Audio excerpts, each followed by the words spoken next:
हर हर महादेव। श्री शिवाय नमस्तुभ्यम, श्री शिवाय नमस्तुभ्यम, श्री शिवाय नमस्तुभ्यम, श्री शिवाय नमस्तुभ्यम, श्री शिवाय नमस्तुभ्यम। आज दिनांक 23 अगस्त 2024, दिन शुक्रवार, माता रानी का वार। आप सबको वंदन करते हुए, यहाँ के स्थान देवता, वास्तु देवता, ग्राम देवता गणपति गणेश जी महाराज को नमन करते हुए आज की कथा हम लोग प्रारंभ करेंगे। मैं कल प्रवास में ही रह गया और मैं इस प्रकार कल फंसा रह गया कि कल कथा नहीं कर पाया। इसके लिए मैं क्षमा प्रार्थी हूँ। मेरे भोलेनाथ मुझे इसके लिए क्षमा करें। मैं प्रथम पूज्य देव गणपति गणेश जी महाराज का आह्वान करता हूँ और उनसे प्रार्थना करता हूँ इस कथा स्थल पर पधार कर अपना स्थान ग्रहण करें और आवाज समझ देवी देवताओं को आने का मार्ग दें और हमारी बातें उन तक पहुंचाकर उनसे आशीर्वाद दिलवाने में कष्ट प्रदान करें। यहाँ के स्थान देवता, वास्तु देवता, ग्राम देवता, क्षेत्रपाल देवता, समस्त देवी देवताओं से अनुरोध करता हूँ कि आप इस कथा में पधार कर हमें आशीर्वाद प्रदान करें, श्रवण कर और हमें पर अपनी अखंड कृपा बनाए रखें। मैं स्कंद कुमार कार्तिकेय से भी अनुरोध करता हूँ कि आप भी इस कथा स्थल पर पधार कर स्कंद महापुराण के आगे की कथा को सुन लें, सुना दें और समझा दें और अपनी अखंड कृपा सभी पर बनाए रखें। मैं अपने भोलेनाथ और मैया पार्वती का स्मरण करते हुए उनसे प्रार्थना पूर्वक निवेदन करता हूं कि आप अपना आसन ग्रहण करें और इस गौरबिंदोरा का आसन का भाव रखते हुए आप हमें आशीर्वाद प्रदान करें। कथा श्रवण कर मैं अपने कुलदेवी केसर सती माता तथा अपने श्रोताओं के कुलदेवता कुलदेवी का भी आह्वान करता हूं। उनसे अनुरोध करता हूं कि आप इस कथा स्थल पर पधार कर सभी पर अपनी अखंड कृपा बनाए रखें। यहाँ के स्थान देवता, समस्त देवी देवताओं से भी अनुरोध है कि आप अपनी अखंड कृपा बनाए रखें। मैं अपने पूर्वजों को नमन करते हुए आकाश रजगड़िया बंसल गोतुत्पन्नम उमाशंकर नारायणी देवी कांता रजगड़िया का पुत्र आचार्य संगीत कृष्ण जी महाराज सांवरिया बाबा मेरे गुरु, उनसे गुरु आज्ञा लेकर इस कथा को प्रारंभ करता हूँ। पंडित प्रदीप जी मिश्रा को बार बार धन्यवाद दूं इतना भी कम है, क्योंकि उन्होंने मुझे सही मार्ग दिखाया। आगे मेरे भोलेनाथ को समर्पित करते हुए मैं उनसे अनुरोध करता हूँ कि इस कथा को आप जैसी चाहें वैसे कर लें, सुन लें, सुना लें और सभी के कष्टों का निवारण कर दें। काल हरा, दुख हरा, दारी धरा, कष्ट हरा। हर हर महादेव। शंभु शंभु शंभु। हे भोला सब दुख काटो हमारा, हे शंभु सब दुख काटो हमारा, हे शंभम हर दुख काटो हमारा।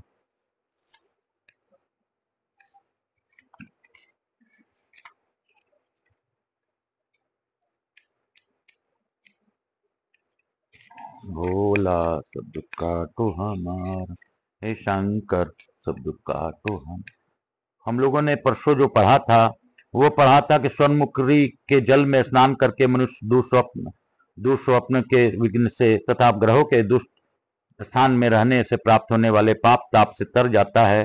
स्वर्णमुखी के तट पर किया हुआ तप, होम, तप, दान, श्राद्ध और देव पूजन चौगुना फल देने वाला होता है। अर्जुन, इस प्रकार तुम्ही से नदी स्वर्णमुखी की उत्पत्ति और प्रभाव का भली भांति वर्णन किया गया।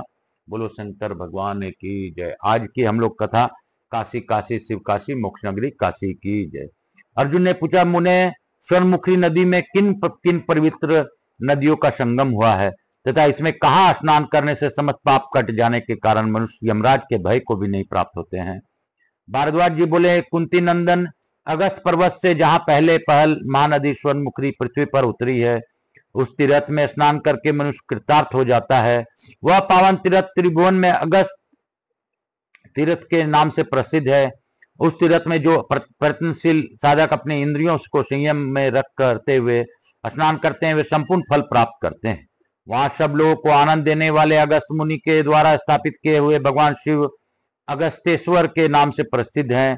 उस महानदी में स्नान करके जो लोग अगस्तेश्वर को पूजा करते हैं उन्हें 10 अश्वमेघ यज्ञों का फल प्राप्त होता है। अगस्त तीर्थ में से ईशान कोण की ओर 1 कोस की दूरी पर 3 तीर्थ हैं जो देव तीर्थ, ऋषि तीर्थ तथा पितृ तीर्थ के नाम से प्रसिद्ध हैं।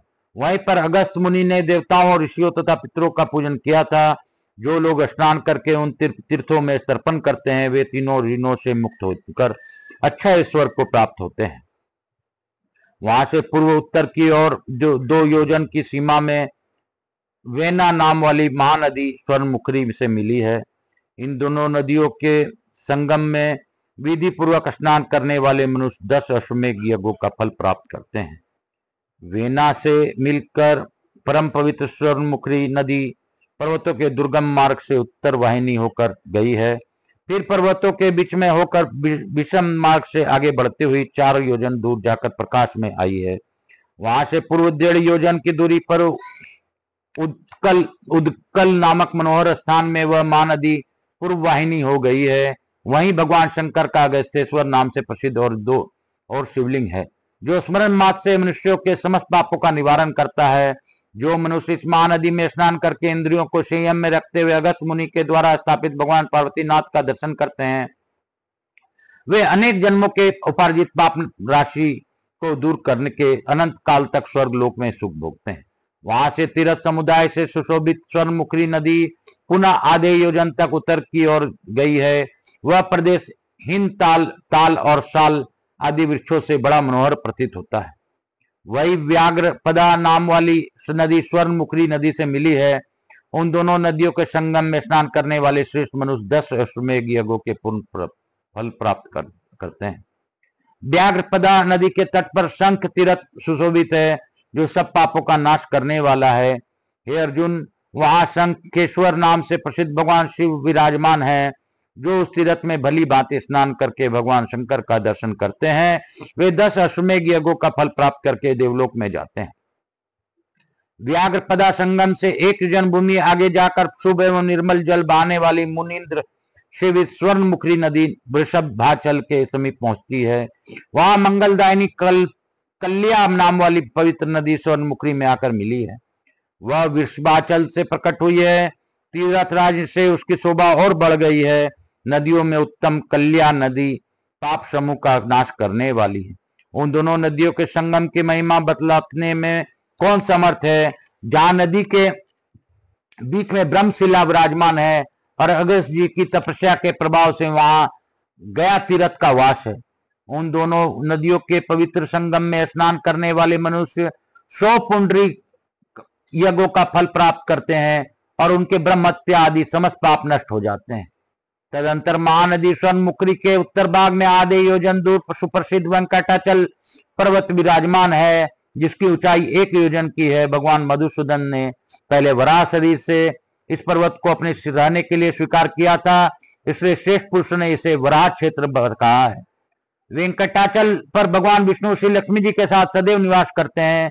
जो लोग वेंकटाचल निवासी जगदीश्वर विष्णु का स्मरण करते हैं, वे सब दोषों से रहित हो सनातन अविनाशी पद को प्राप्त होते हैं। अर्जुन ने पूछा, महामुने, लक्ष्मीपति भगवान विष्णु परम पवित्र वेंकटाचल पर कैसे प्रकट हुए हैं? कैसे पुण्य आत्मा पर प्रसन्न होकर उन्होंने भोग और मोक्ष प्रदान करने वाले अपने अद्भुत रूप का प्रकाशित किया है? भरद्वाज जी बोले, कुंती नंदन, पूर्व काल में भागीरथी के तट पर यक्ष दीक्षा प्रायण तथा विशुद्ध ज्ञान से विभूषित महात्मा राजा जनक ने से वामदेव जी ने 100 पापनाशक कथा कही थी। वह भगवान विष्णु के कीर्तन से युक्त होने के कारण सबको पवित्र करने वाली है। वही कथा अब मैं तुम्हें सुनाऊंगा। भगवान नारायण ही समस्त प्राणियों के आदि कारक है। संपूर्ण विश्व उन्हीं का रूप है। वे जगत के सृष्टा हैं। उनका स्वरूप चिन्मय तथा निरंजन है। उनके सहस्त्रों मस्तक, सहस्त्रों नेत्र, सहस्त्रों चरण है। उन्हीं के तेज से यह संपूर्ण जगत प्रकाशित होता है। उनसे बढ़कर तेज, उनसे बड़ा तप, उनसे बड़ा ज्ञान, उनसे बड़ा योग तथा उनसे बड़ी विद्या भी नहीं है। वे भगवान श्री हरि सदा समस्त प्राणियों में विद्वान है। समस्त जीव उन्हीं में सुखपूर्वक निवास करते हैं। वे यज्ञ यजमान और यज्ञ के शुक्र और शुरुआ है, आदि साधन है। वे ही फल है, वे ही फलदाता है और वे ही सबके प्राप्त करने वाले परम गति हैं। हरि, सदाशिव, ब्रह्मा, महेंद्र, परम तथा सौराट आदि सभी नाम उन सर्वेश्वर विष्णु के ही पर्याय पाए गए हैं। जो एकाग्रचित होकर परमात्मा नारायण के इस मातम का अनुसंधान करता है, वह पुनः संसार में जन्म नहीं लेता।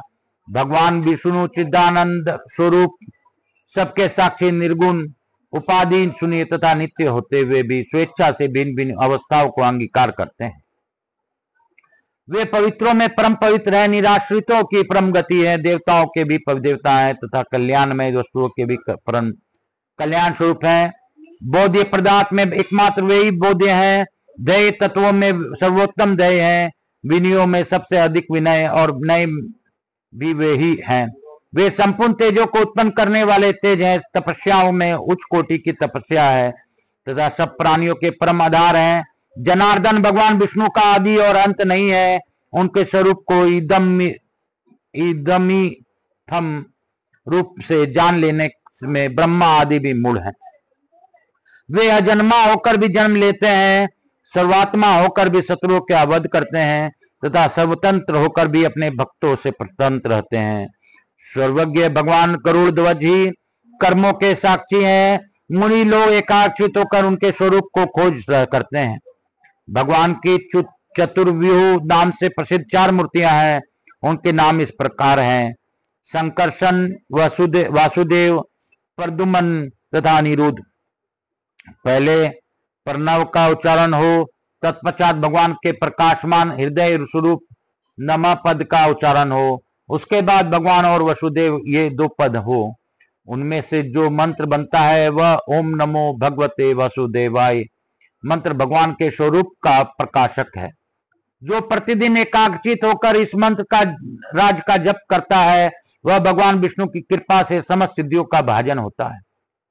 आपत्तियों का निवारण और संपत्तियों का की प्राप्ति करने वाले भोग मोक्ष प्रदाता श्री हरि ने कल्प के आदि में जिस प्रकार प्राणियों की सृष्टि की है वह सुनो। सृष्टि का चिंतन करते समय भगवान विष्णु का जो रजोगुण युक्त तेजोमय स्वरूप प्रकट हुआ वह ब्रह्मा के नाम से विख्यात हुआ। उन्हीं के भगवान से मुख से त्रिभुवन के स्वामी इंद्र और अग्नि उत्पन्न हुए। उनके नित्य करुणा पूर्ण शीतल हृदय से चंद्रमा प्रकट हुए जो जल समस्त औषधि वर्ग तथा ब्राह्मणों के रक्षक हैं। भगवान को नेत्रों में संपूर्ण विश्व को प्रकाशित करने वाले तेजोनिधि सूर्य उत्पन्न हुए जो जाड़ा, गर्मी और वर्षा काल के कारण हैं। श्री हरि के प्राणों के समस्त जगत के प्राण स्वरूप महाबली वायु का प्रादुर्भाव हुआ जो ग्रह नक्षत्र आदि को धारण करने वाले हैं। महात्मा भगवान की नाभि से अंतरिक्ष और मस्तक से आकाश की उत्पत्ति हुई जो समस्त भूतों के आविर्भाव का कारण है। भगवान विष्णु के चरणारविंदों से सब भूतों को आश्रय देने वाली पृथ्वी उत्पन्न हुई। उन परमात्मा के कानों से संपूर्ण दिशाएं प्रकट हुई। उनके चिंतन मात्र से भूर्भुव आदि लोक, रसातल आदि पताल और यक्ष राक्षस गण आदि उत्पन्न हुए। भगवान ने अपने मुख, बाहु, उरु और चरणों से क्रमशः ब्राह्मण, क्षत्रिय, वैश्य तथा शूद्र आदि को जन्म दिया। वेद, यज्ञ, घोड़े, गौ और भेड़ आदि जीव जिनकी उत्पत्ति का कारण अचिंत्य है, जिन परमेश्वर से उत्पन्न हुए हैं, उन्हें देवादिदेव भगवान विष्णु के संकल्प से वे स्थावर जंगम प्राणियों का समुदाय तथा भूत भविष्य वर्तमान काल भी प्रकट हुआ है। वे ही बड़वानल का रूप धारण करके समुद्रों का जल पीते हैं। प्रलय काल में अपने भीतर विलीन हुए समस्त जगत की पुनः कल्प के आरंभ से सृष्टि करते हैं। सूर्य चंद्रमा का रूप धारण करके वे ही अंधकार का नाश करते हैं और सबको काल के अनुसार धर्म में लगाते हैं। इस प्रकार वे सब जीवों के जीवन वृत्ति चलाते हैं। फिर कल्पांत के समय समस्त संसार को अपने उदर में रखकर लीला से शिशु की आकृति धारण किए एक अर्णव के जल में वट के पत्र पर शयन करते हैं। इसके बाद प्रचंड नागराज के शरीर से सुख सैया पर सोकर केवल भगवती लक्ष्मी जी के साथ योग निद्रा का आश्रय लेते हैं। यह सब अपनी इच्छा के अनुसार योग शक्ति को प्रवृत्त करने वाले भगवान मुकुंद की लीला है। उन परमेश्वर को यथार्थ रूप से कोई भी नहीं जानता। जब जब धर्म की हानि होती है और अधर्म बढ़ने लगता है अथवा जब जब देवताओं के बड़ी भारी पीड़ा भोगनी पड़ती है और जब जब अपने साधु पुरुषों पर भय उत्पन्न करने वाली भारी उत्पत्ति अनिवार्य रूप से आ जाती है, तब तब कोतुलवश इस अवसर के अनुकूल रूप धारण करके भगवान सिद्धि अधर्म का निवारण और जगत का कल्याण करते हैं। स्वयं रजोगुण का आश्रय लेकर वे ब्रह्मा के नाम से प्रसिद्ध हो सृष्टि करते हैं। सतगुण में स्थित हो श्री हरि नाम धारण करके सारे संसार में पालन पोषण का भार ढोते हैं और तमोगुणी वृत्ति को अपनाकर हर नाम से प्रसिद्ध हो सबका संहार करते हैं। भगवान मधुसूदन की महिमा को यथार्थ रूप से जानने वाला कोई नहीं है। 60 विनाडिका की एक नाड़ी है घटिका और 60 नाड़ियों का एक दिन होता है। 30 दिन का एक मास कहा गया है, जिसमें 2 पक्ष होते हैं। 2 मास की एक ऋतु और 6 ऋतुओं का एक वर्ष होता है। वर्ष में 2 अनयन होते हैं। यह वर्ष ही जाड़ा, गर्मी और वर्षा का आधार है। देवताओं और दैत्यों के दिन रात एक दूसरे के विपरीत हैं। सूर्य का उत्तरायण देवताओं का दिन और दैत्यों का रात्रि। इसी प्रकार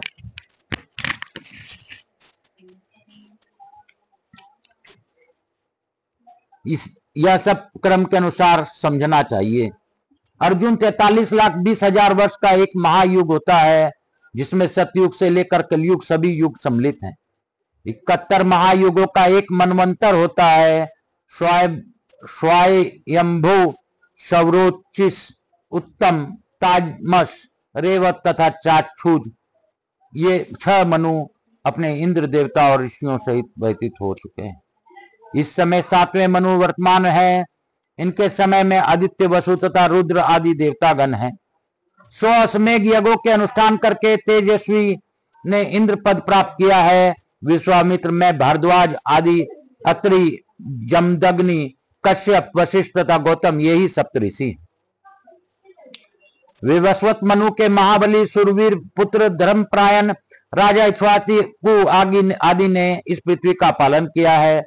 सूर्य, दक्ष, ब्रह्म, धर्म तथा रुद्र, इन पांचों के 5 सर्वानी संज्ञक पुत्र और रोच्य तथा भौम आदि ये 7 भविष्य में होने वाले मनु हैं। ये 14 मनु ब्रह्मा के एक दिन के में पूरे हो जाते हैं। इसी का नाम कल्प है। उसके अंत में उसी के समान रात्रि होती है। ब्रह्मा के दिन की समाप्ति होने के समय पृथ्वी पर 100 वर्षों का तक बड़ा भयंकर उत्पात होता है। उस उपद्रव के समय पृथ्वी सूख कर रसहीन हो जाती है, जिससे रस उस पर रहने वाले 4 प्रकार के प्राणी नष्ट हो जाते हैं। तब सूर्यदेव अग्नि के समान आग की ज्वाला उगलती हुई प्रज्वलित लपटों को आकार वाले किरणों से संयुक्त होते हैं। उनके दूसरा ताप से गांव, नगर, सेल, वन और वृक्ष आदि के भस्म हो जाने पर कछुए की पीठ की सी आकृति धारण करने वाले यह पृथ्वी तपाए हुए लोहे के पिंड की भांति जान पड़ती है। तब ब्रह्मा जी के अंगों से महामेघ उत्पन्न होते हैं और घोर गर्जना करते हुए समस्त आकाश को आच्छादित कर लेते हैं। वे 100 वर्षों तक बड़ी भारी वर्षा करते हैं। उस जल से सूर्य द्वारा उत्पन्न की हुई प्रचंड आग बुझ जाती है। ये महामेघ पुनः 100 वर्षों तक भयंकर वृष्टि करते हैं। उस वृष्टि के जल से समुद्र अपना मर्यादा लांघकर क्षोभ को प्राप्त होते हैं। उस समय पृथ्वी जल में डूबकर पाताल के मूल में चली जाती है। वह ब्रह्मा जी की शक्ति से अवलंबित होने के कारण किसी प्रकार नष्ट नहीं होती।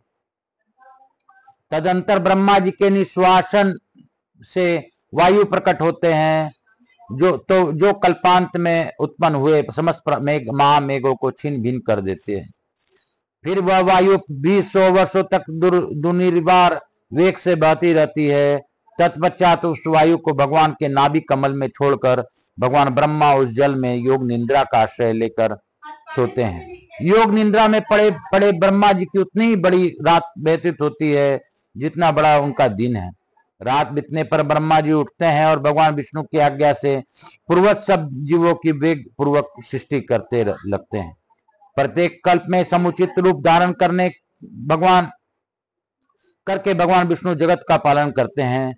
इस कल्प में उन्होंने श्वेत वर्ण के यज्ञ वराह का रूप धारण किया और इसी वराह शरीर से भूतल पर विहार करते हुए उन्होंने अपने पूर्व कल्पों को निश्चित निवास स्थान वेंकटाचल पर्वत पर पदार्पण किया।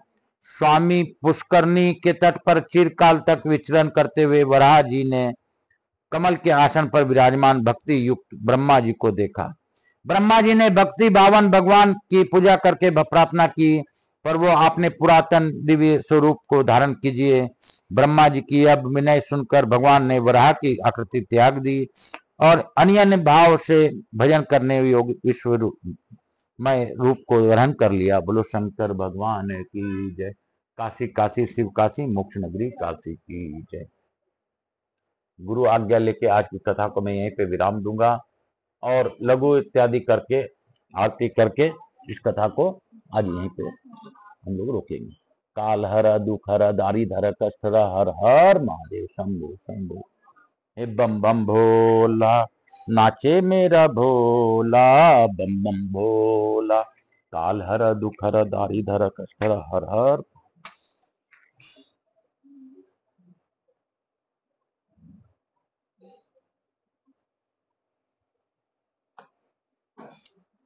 कर्पूर गौरम करुणावतारम संसार सारम भुजगेन्द्रहारम सदा वसंतम हृदयारविंदे भवम भवानी सहितम नमामि। श्री राम जय जय राम। यहाँ के स्थान देवता वास्तु देवता ग्राम देवता क्षेत्रपाल समस्त देवी देवताभ्यो नमो नमः। ग्राम देवताभ्यो नमो नमः। क्षेत्रपाल देवताभ्यो नमो नमः। मातृ देवी व पितृ देव व सब पितृ देवताभ्याम नमो नमः। मातृ देवी व पितृ देव व सब पितृ देवताभ्याम नमः। यहाँ के स्थान देवता वास्तु देवता ग्राम देवता क्षेत्रपाल देवता समस्त देवी देवताभ्यो नमो नमः। हर हर महादेव हर हर महादेव। श्री शिवाय नमः। स्कंद महापुराणाय नमो नमः। भक्त बसलाय नमो नमः। शानवी हर हर महादेव। श्री शिवाय नमस्तुभ्यम श्री शिवाय नमस्तुभ्यम श्री शिवाय नमस्तुभ्यम शीतलीकरण अहम चर्चो। हर हर महादेव हर हर महादेव।